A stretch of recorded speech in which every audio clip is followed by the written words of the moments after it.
guys, welcome back to It's Just Another Shilling. I am Teresa and I am so glad you're here. Today I got something fun for you. It is cheesecake. It's actually a THM approved cheesecake. It has peanuts and caramel sauce and chocolate on it. Chocolate crust. It's so good. And the best part is if I want to I can have it for breakfast. Oh yeah, that's right. So why don't you come on and join me in making it.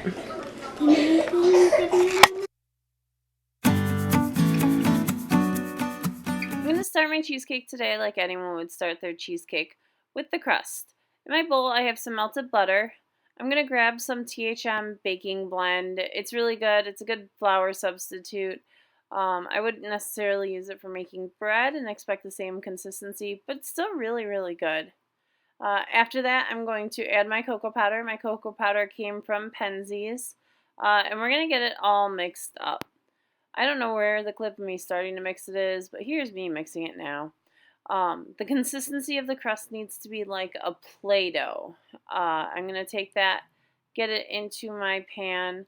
The one thing that you notice about this pan is it is a springform pan, and I wish I would have put parchment paper on the bottom of it.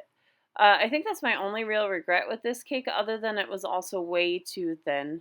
I'll show you in a little while what it looks like. But I'm just going to get that crust in there and get it patted down until a nice even layer and then get it in the fridge. The next thing I'm going to do is I'm going to get the filling mixed up. So for that I have 2 sticks of cream cheese. The recipe actually called for 12 ounces, but I wanted it to be a little bit more, so I went ahead and did that. When I do my cream cheese, it is nice and soft, and so of course I had to scrape off the package to get it in there. But we're going to get those 2 sticks of cream cheese in there. We're going to put some sweetener in there to just help it a little bit. And then I was going to make a Snickers cheesecake, but I couldn't find caramel flavoring anywhere. I went to 10 stores. Yeah.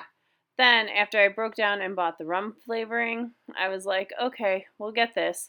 Go to store number 11. It's right there on the shelf. I was so upset. But I already had my cheesecake mix, so instead of making a Snickers cheesecake, I went for sort of like a turtley type of thing. I know I should use pecans, and you'll see that later instead of the peanuts, but hey, it's what I had. So we're going to get the rum flavoring in there. I used a half a teaspoon, and believe it or not, that was too much. If I ever make this again, I'm going to go down to like a quarter of a teaspoon of flavoring, see how that is, and then go from there.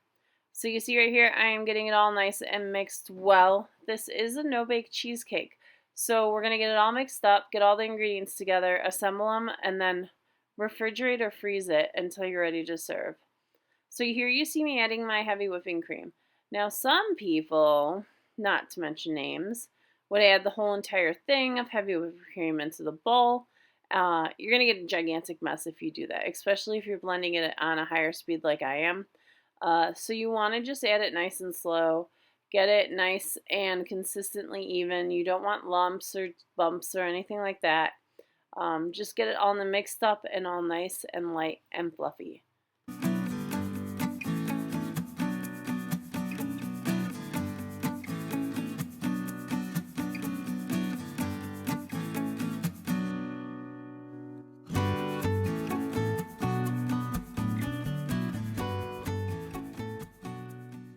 I followed the recipe with the amount of sweetener that I needed to put in this pie and realized it was just not sweet enough. So I went ahead and added a little bit extra, and it turned out to be just the perfect amount of sweetness for my cheesecake. Yeah, it was so good. I think the only thing I really would have done, taking out that rum, made it a little bit less. But other than that, it was great. So we're going to go ahead and get this into the fridge, go grab our crust, and get ready to put the two together.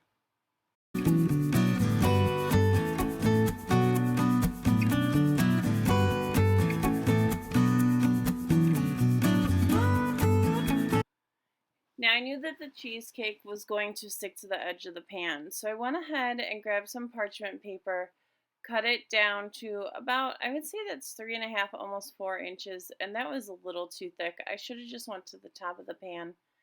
Checked my crust to make sure that it was stiff enough took the pan spray, sprayed the edges of my pan just to get them wet. That was literally the only reason I used that. And then went ahead and put the paper in so that I could get that cheesecake filling in. Guys, if I didn't freeze this cheesecake, I only refrigerated it. And let me tell you that if I would have not taken the time to do this step, it would have been horrible. Please, please, please, please do this. Do not skip that step of getting that paper liner in there. It will make or break your cheesecake. So the next thing that I'm going to do is I'm going to get that cheesecake filling put into the pan. I'm going to spread it around and I'm going to get it into as even a layer as possible. To use this, I use my small offset spatula. I love this tool for jobs like this because it's nice and small, quick and simple. The only thing I would have done differently here is cut that paper shorter. I really should have done it. And while I was doing it, I was thinking, cut the paper shorter, cut the paper shorter. And yet, for some reason, I didn't do it. This made the labor nice and smooth. I got it very, very quickly. Yeah, it was the absolute perfect tool for the job. I recommend if you guys don't have one of these, go out and get one. If you want, you can copy the link down below and get it where I got it on Amazon. Remember that when you purchase things off of Amazon, I do get a little bit of a cut of the pie, if you will. But it definitely helps me, and it helps me put out more and more videos. Here I'm going to start working on the toppings. This is a really easy one. Actually, if you want to know how to make that stuff that they put on top of ice cream, the hard shell stuff, this is actually exactly how it's done. So I got 2 teaspoons of coconut oil here, and then I'm going to do a cup and a quarter of chocolate. This here is Lily's chocolate. We're going to get that in the microwave and get it melting. I'm doing 30-second bursts. For me, it only took 1 minute, and it's very important that every single time the microwave stops, you take it out and you give it a good stir, even if you don't think it needs it. So you'll see there that it looks pretty melty, but actually I'm going to stir this and I'm going to find out that it's ready to go. Now I could have melted it again. I would have actually burnt it. So you want to make sure that you're giving it a really, really good stir, making sure that it's all nice and melty, that there's no more chunks in it. Once you get it to that point, just go ahead and get it set to the side. The next thing I'm going to do is I'm going to take 1 cup of peanuts. Now, if I was thinking about this right now, I would have actually used pecans and made it a true turtle pie. But I had peanuts, so that's what I used. And I'm just giving these a very, very rough chop. They don't need to be teeny tiny. If I needed them tiny, I would have used a different tool. I just needed to get them chopped up into a little bit of pieces. Let's go ahead and get those set aside. Go grab the cheesecake and get these toppings together. I should tell you that the other thing I made was a caramel sauce. I didn't really love how it turned out, so I didn't actually put how I made it into this film. It was a sugar-free caramel sauce, and I think I honestly overcooked it. I'm still learning how to utilize the sweeteners in a way that they work very, very similar to regular sugar, but the truth is you just can't come close to sugar. So I'm going to take this chocolate and I'm just going to drizzle it all over. If you've ever wondered how chefs make all those pretty swirly lines, this is legit. They take spoons and they drizzle. And the faster you spin, the thinner the line. The slower you spin, the thicker the line. I need to think about that for a second. So we're going to go ahead and get this chocolate sauce and then a little bit of the caramel sauce. See, it was just a little gloppy. Not as thin as the chocolate sauce. So I'm definitely going to have to try it again and see if I can make it better. We're going to get that caramel sauce on there. I'm going to dump the whole entire cup of nuts on. It's going to give it a whole layer of nuts, which is fine. I love peanuts, so it was really good this way. We're going to get the nuts on. We're going to drizzle some more chocolate and some more caramel sauce, and then get it wrapped up really, really well and throw it into the freezer.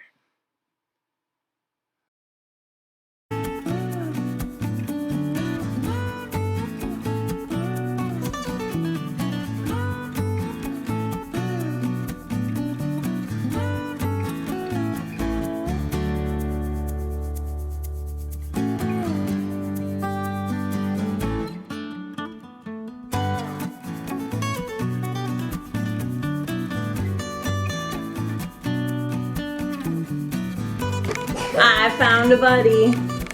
She's chewing on some candy corn right now. She'll give you a smile in a second. But that was it. That was the cheesecake. It was so simple, so easy. My couple of recommendations is make sure you freeze it before you cut it. It will thaw very, very quickly, but at least if you freeze it, it will cut even better. We really liked it. I'm lucky there's one piece left over. I don't even know how that happened. So I hope you enjoyed this, and we will see you next week. Bye. Bye.